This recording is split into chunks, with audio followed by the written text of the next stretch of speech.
il y a une espèce de folie dont je pense que ça marquera beaucoup les épistémologistes, hein, c'est les gens qui font l'analyse des sciences. Ce qui s'est passé autour de l'hydroxychloroquine est unique. Enfin, unique. Non, il y a eu le même scandale avec le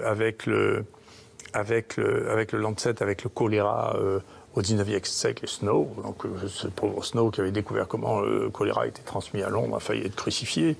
Il y a eu la même chose avec la peste, avec le Lancet aussi, où les Anglais avaient publié en extrême urgence un papier anti-français qui prétendait que la peste en réalité, ce qui était présenté, c'était le pneumocoque. Donc, c'est pas la première fois qu'il y a des erreurs. Cette taille-là, et là, c'est pas le Lancet, c'est le Lancet.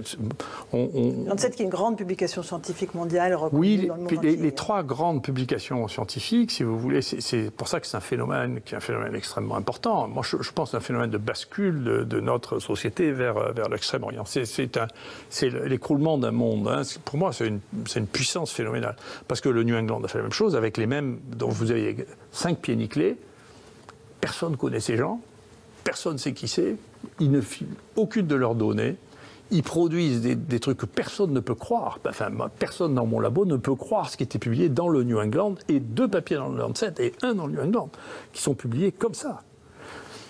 Et dont le seul intérêt était d'être à la mode, parce que c'était le Covid, et d'être ce qui était une épidémie, de dire que l'hydroxychloroquine, c'était pas ça. Et donc, un médicament que 2 milliards de personnes ont pris, brutalement tué entre 10 et 30% des gens. Mais comment on peut croire une chose comme ça? On peut simplement croire ça. Moi, je ne sais pas, la première chose qu'on m'a demandé, j'ai un très bon ami qui était extrêmement proche des citoyens. Il me dit, qu'est-ce que tu en penses? Il m'appelle le vendredi soir. Je écoute ça, j'aurai ça le week-end, mais écoute, je ne peux pas croire que ça tue 10% des gens.